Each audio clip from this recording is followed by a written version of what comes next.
Hello, my friends. Blue Dragon Studios here, and welcome back to my lair. I hope you are all having a good Father's Day weekend. And without further ado, here is the latest chapter you all been waiting for of Tales and Scales Epics, the actual Chapter 1 for The Six Husbands of Irona the Eighth. 4 months later. Beta Princess Irona the Eighth, a silver young hen, spars with her younger brother, Beta Prince Buster, in the middle of the misty yet enchanting Odyssey Garden. Irona holds onto a wooden sword with her claw, while Buster likes to hold a big wooden claymore with both his claws. The pair circle each other around like a pair of dueling Rexes. They both stop into a standoff.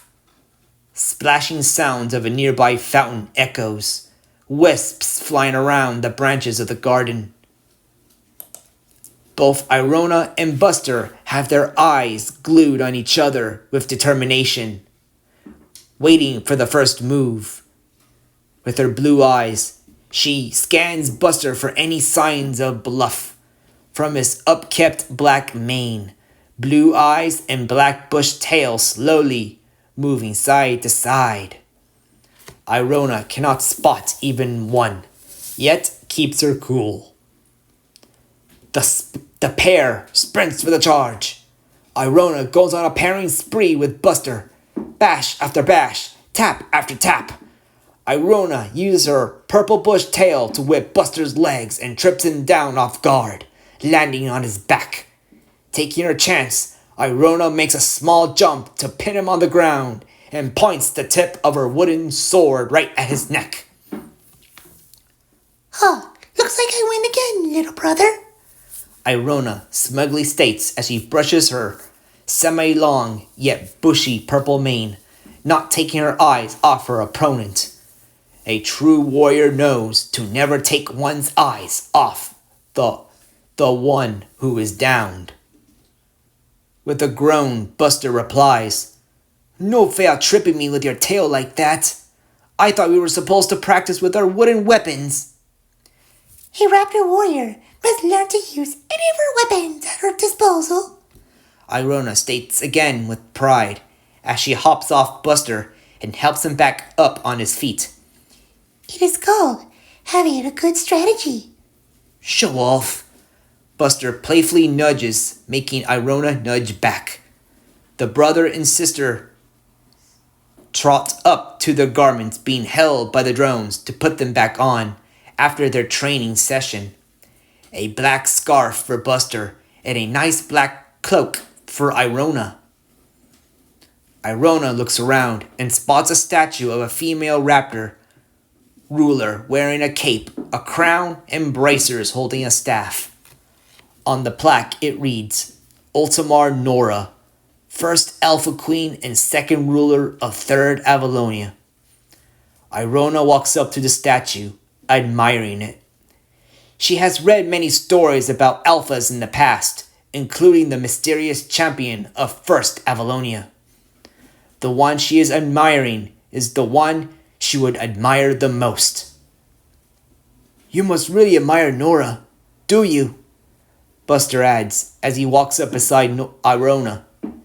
How can I not, other than being the only daughter of Alpha King Magnus? She was a wise and good leader, and I hope to be like her. She was also really divisive due to that controversial rule she made, Buster reminds. Yeah, that.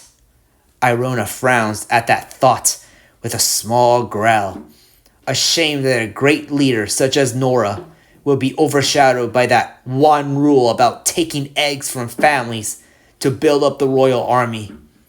Many raptors forget, if it weren't for that rule, the royal army would never have the numbers to drive out the brutal Fenheim raptors she hears about. Not to mention, the Fenhemians would have conquered, or worse, destroyed Avalonia. Sure, it is sad to separate the young from their families, but a great leader must make the hardest decisions. Such a shame. Many great alphas get overshadowed by petty controversies and scandals. And when I grow up, Ultimar Irona VIII, hope to become the warrior alpha queen, the hero who will lead Avalonia to victory. Sadly, a certain spoiled brat of an older sister of ours is going to have that glory. Buster moans. Spirits help us when she grows up. Irona freezes in place with a white expression. She calms and lowers her head in shame with her thoughts. It is just not fair that Ivy, her airheaded older sister, is going to take the throne just because she is older. Spirits, why her? Why can't she, the great Irona VIII, be the one to inherit the throne? With winters of study and training. And for what? See another potential alpha queen make a fool out of herself like those before? Oh yes, there is this reputation that many alpha queens have. A stigma that overshadows them since that rule made by Nora. And speak of them she-demons. Yoo-hoo! Irona and Buster turn their attention to see Ivy herself skipping towards them with that big smile on her snoot. A snoot that will make Irona just want to smack it off. So spoiled. She-raptors like her made the reputation even worse. Guess who's back for a lovely adventure? Ivy skips a few more hops before posing girly with a leg lifted up. Oh, tell me about this great adventure for once, sister. Irona says sarcastically. She knows about the supposed adventure is mostly in a carriage. Maybe stuck in the city called Balbon she hears about in Olympidonia. With a flick of her mane, Ivy responds, Oof! Where do I start? I will not lie. It started so dreadful. The heat is so intense. It will have hung my beautiful silver scales. Well, it is a desert kingdom after all, Buster adds in, only to get a threatening glare from Ivy. Oh, silence you! Didn't Mommy and Daddy ever tell you that it is rude? It is rude to interrupt a raptor, especially to a lovely young hen like me. Irona snickers and rolls her eyes at Ivy's claim, before Buster counters dumbfounded. Oh, sorry, I thought you finished your thoughts. Well, you thought wrong, littlest brother. Ivy puts a claw on his shoulder and says, Maybe, if you spend more time with raptors like me, then maybe you would know how to talk like a real gentle rooster. I think a gentle rooster would rather perish in Tracia than hang out with an airheaded hen like you. Irona adds, looking smug. Are you calling me an idiot? Ivy snaps at Irona. You are speaking to the future Alpha Queen, must I remind you? And you must know that being Alpha Queen is not just about sitting on a chair looking all pretty. It is about having a job to be a great leader for your kingdom. A leader who's willing to perish for her country. A leader who is brave enough to face her enemies with glamour. Which is something we could agree on, dear sister. Irona continues to lecture as she gives her mane a quick brush. Even a future little warrior like her deserves to look beautiful. One thing she agrees with Ivy with. However, she only earns a big laugh from Ivy. Goody good one, little sister. But yes, true. It is really important to look pretty. But the difference between you and me is that I am more prettier. And maybe you need to work on that little tongue of yours. Ivy mocks and pokes Irona's small rounding belly with a jab of her talon. Irona puts both her claws on her belly prior to getting poked. If dealing with Ivy's superiority complex is one thing, there is another thing with being joked on with her apparent weight problem. Admittedly, she really needs to work on her eating habits. Almost every meal times, she really likes to have big portions than she should. But I digress. Ivy shifts. Turns out my little trip was all about getting me a new handsome hubby. Oh, so you got betrothed. Congrats to you. Irona sarcastically states. Oh, what is betrothed? Buster asks, not knowing what the term means. It means our sister got paired up for marriage in the future. A practice most common within us noble circles. Irona ends with a soft growl. She hates this idea of arranged marriages. To her, marriage should be only for love. If for anything else, would result to divorce, which is sad. Knowing the kind of raptor Ivy is, spirits help the rooster who's going to marry her. Ahem! A new lad's voice calls out. The three siblings turn their attention to see a bright bronze young rooster in their presence wearing a black scarf like Buster. He has his claws on his hips, standing straight, trying to look good with a small smile on his snout. In her blue eyes, Irona blushes at the sight of the young rooster. Frills, padded nose, fur mane instead of feathers on his head, and a fin-tipped tail. He is an Olympidonian, all right, as mentioned by her father, before going on that journey with Ivy. Admittedly, the lad looks really handsome to the chunky hen. Ooh, speaking of future hubbies. Ivy grins and rushes to the lad's side and greets. Dearest brother and sister, I present you my dear Sandy. Ivy leans on the visitor, making him a bit bashful before saying, Actually, I prefer just Xander, thank you. Ivy only giggles in response as he continues.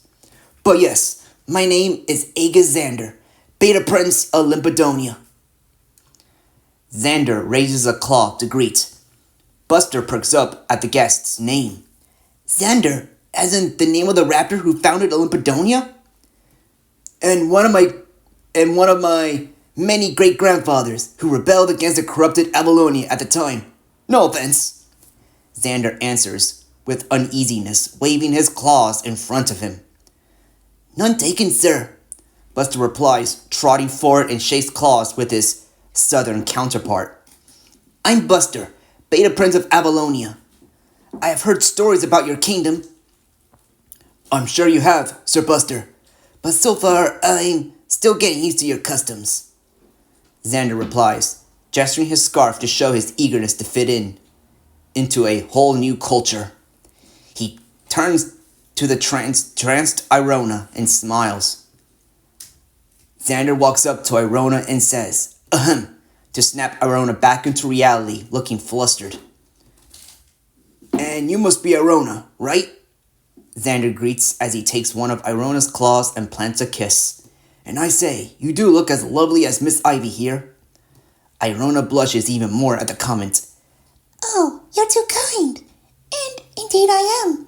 In spirits, I do hope we get to know each other in the future of our tales. Ivy growls and rushes in between the pair and says, It does sound swell indeed, but I think the only tale Sandy and I need to focus on is our own future, since we are getting married one day. Right, Sandy? Ivy gives Irona a threatening glare for her to back off from a certain line. A reminder that Xander is betrothed to her. Irona gets a little disappointed, sad perhaps. This Xander does look like a genuine rooster. His politeness does make a good impression. I am afraid she is right, Miss Irona. Xander turns his attention to Ivy. But I really do hope to get to know you well, Miss Ivy. You do seem like a very cultured hen.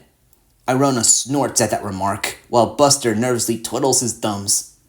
One must be either a big idiot or a very desperate to figure out that Ivy is not that kind of raptor. She is worse. Suddenly, a serious Emery comes in with his bodyguard in tow. Buster seemed to blush at the sight of Emery's said lady protector.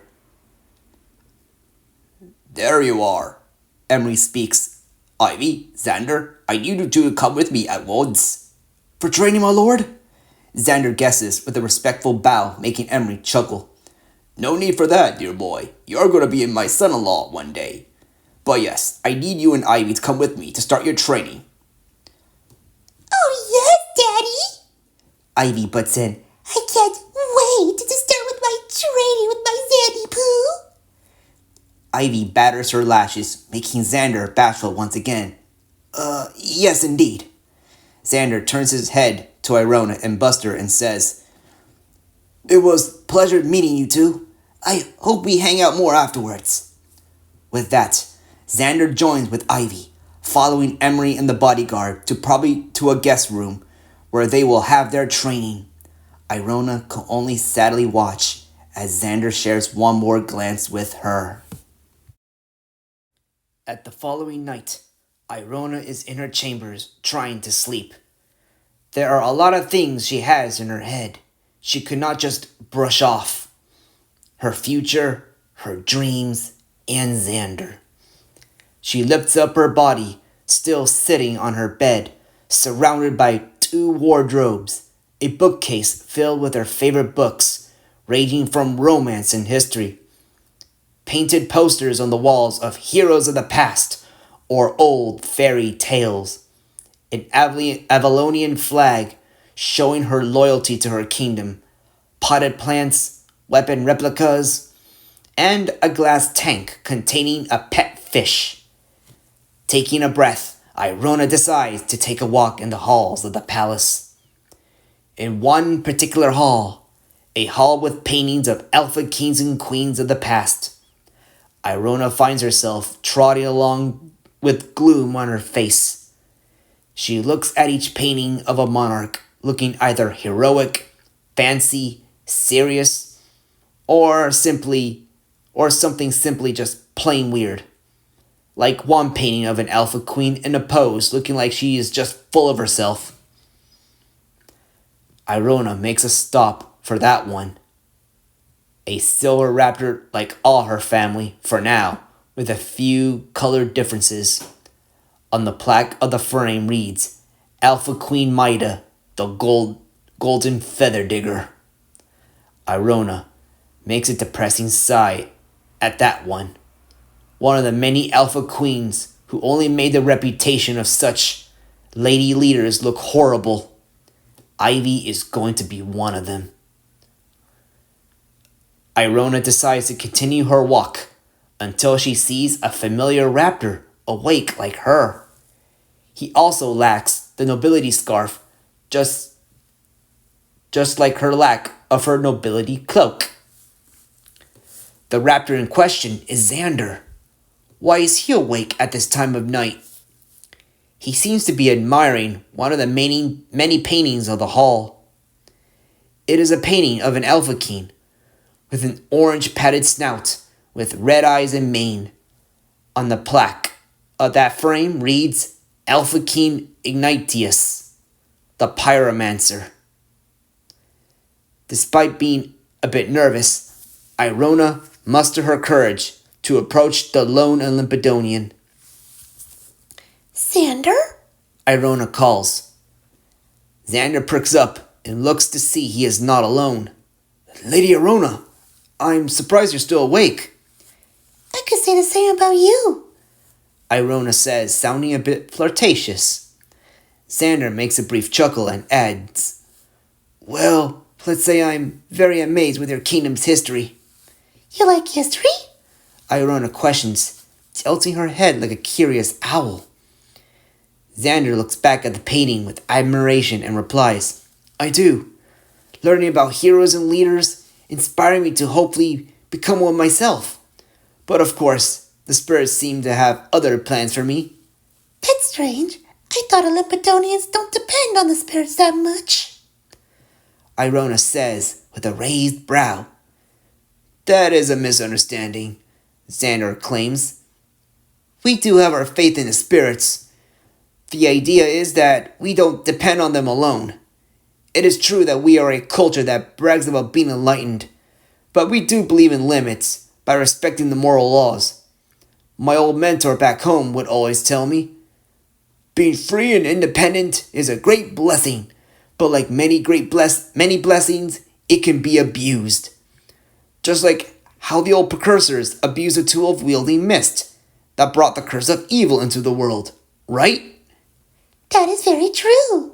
Irona agrees, sounding very impressed by Xander's display of knowledge.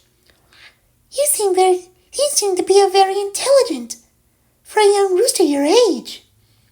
Xander looks back to Irona with a laid-back look and replies, young folks like myself back home are expected to get early education. Got a lot of it during my initiation to join up with my homeland's army. But you're pretty smart yourself. Oh, shucks. You're too kind, Sir Xander. Irona softly flirts with her head tilted to the side and combs her mane. It is really nice to talk to Xander at a time like this. Perhaps he might have things in common with her, more than she believes. But sadly, Xander is betrothed. Such a shame. You're going to marry my older sister one day. Yeah. Xander sighs with his arm crossed. But if it brings peace between our kingdoms, I do hope for the best. My family back home, especially my sister, will be depending on me to get this through. You are close to your sister? Yup. Patra's like a mother to me, since I never had a chance to meet my real mother. I was still merely a hatchling when she passed away. I would love to talk more, but it's getting late. Better head back to our assigned chambers. Good night, Lady Irona. Good night to you too, Sir Xander. Irona bows before the two make their separate ways. She makes one more bashful glance to Xander, walking to the shadow of the hall. What a nice friendly chat she had with him, even though she would not marry him. But at least she got a friend in need from a whole different world. Little did Irona know, everything will change at the day of the wedding. End of chapter 1. Well, everyone, I hope you all enjoyed this latest chapter of my Tales and Scales epics. Please leave a like, subscribe, and leave a comment if you love all my content. And also, I hope you all had a really good Father's Day weekend. And be sure to be grateful to all your dads, even if it might be a little belated at the time of the release of this video. This is the Blue Dragon Studios, and thank you for visiting my lair.